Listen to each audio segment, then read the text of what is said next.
மிக மோசமாக விமர்சிக்கப்படும் முகலாய மன்னர் அவுரங்கசீப் கூட தனது உயிலில் தனது கையால் தொப்பி செய்து விற்ற பணத்தில் தனது உடல் மீது போர்த்த வேண்டிய கஃன் துணியை வாங்குங்கள்.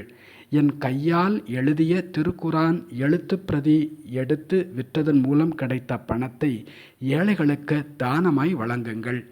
எந்த ஆடம்பரமும் இன்றி என் உடலை அருகில் இருக்கும் இடுகாட்டில் அடக்கம் செய்யுங்கள் என்று குறிப்பிட்டுள்ளார். தன் கையால் உழைத்து சாப்பிட்ட முகலாய மன்னர் என்ற பெருமையும் அவருக்கு உண்டு. காட்டுக்குள் முட்களை தேடிச் சென்றால் அதற்கு கொஞ்சமும் பஞ்சம் இருக்காது. அதேபோல அதே காட்டினில் மலர்களை தேடிச் சென்றாலும் அதற்கும் எந்த பஞ்சமும் இருக்காது.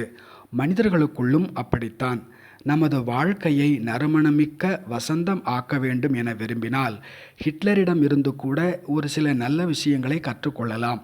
அறியாத வயசில் நமது பெற்றோர்களிடம் கூட 1000 குறை கண்டு நொந்து போயிருப்போம். வளர வளரத்தான் அவர்கள் நமக்கு கிடைத்த வரங்கள் என்று தெரிய வரும். அதுபோலவே நண்பர்கள், உறவினர்கள், அண்டை வீட்டார், அயலார் என யாரிடமிருந்தும் எந்த நல்ல விஷயங்களையும் கற்றுக்கொள்ளலாம். ஒரு துறவி கூறுகிறார், எனக்கு ஒரு திருடன் தான் குரு. ஒரு சமயம் வேறு வழியின்றி ஒரு திருடன் வீட்டில் தங்க நேர்ந்தது. அவன் தினம் தினம் நடு இரவில் சென்று வெறும் கையோடு திருடும் பொருள் கிடைக்காமல் திரும்பி வருவான். ஆனாலும் அடுத்த நாள் அதே உற்சாகத்துடன் திருடக் கிளம்பி விடுவான்.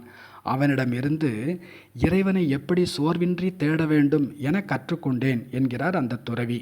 அப்படி ஒரு மனப்பக்குவம் நமக்கும் வந்துவிட்டால் நமக்கு இந்த பூலோகமே சொர்க்கலோகம் ஆகிவிடும். உடன் வாழும் மனிதர்களெல்லாம் தெய்வங்களாய் தோன்றுவார்கள். கணத்துக்கு கணம் பேரானந்தத்தை தவிர வேறெந்த துயரமும் நம் கனவில் கூட தோன்றாது. நல்லதே நினைப்போம், நல்லதே நடக்கும். நல்லது. நன்றி. வணக்கம்.